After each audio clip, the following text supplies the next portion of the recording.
Well, he's known as the longest-running headliner on the Las Vegas Strip.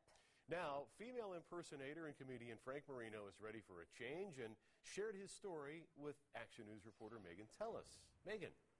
Yes, Steve and Tricia, we're used to seeing Frank Marino on our midday show to recap all things Dancing with the Stars, but he had a major procedure done this week, and he took me behind the scenes to explain why. Take a look.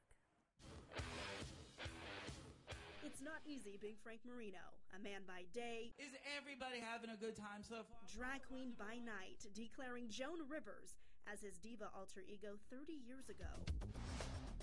Marino ditched those glittery gowns for a surgical gown this week when he got a facelift. And it's not his first cosmetic surgery. How many plastic surgeries have you gotten? I would say I've had 15 plastic surgeries.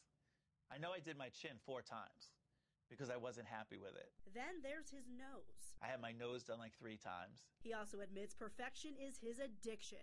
His first surgery at the age of 16. So when I realized I could take care of a problem like that, it becomes addicting, I'm not going to lie. It's not for everyone. I'm not recommending it to anyone. Cosmetic surgery, he says, is his way of keeping up with the Joneses, or in his glamorous world, the divas. I go on stage every night and I have Britney Spears and I have Katy Perry and I have Pink, and we're taking pictures, and these kids, like yourself, are in their 20s.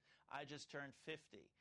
I don't have to compete with them, but I want to be able to look good for me the way they look good for themselves. After years of research, Marino selected 2 doctors for what could be his final surgery. He's a tough patient because he dresses as a woman during the show. He has 2 conflicting desires. One is to look feminine and the other is to maintain his masculinity. Dr. Anson perfecting his eyelids, lifting his face.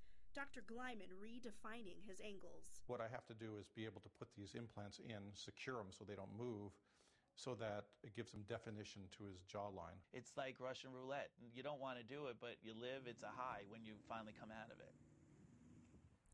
And there he was. Frank survived. That was him you just saw being wheeled out of surgery on Monday. And I just got off the phone with him. He's doing really well, really swollen in the jaw and facial area. He said if his brothers and sisters thought he had a big head before, well, there's proof now, right?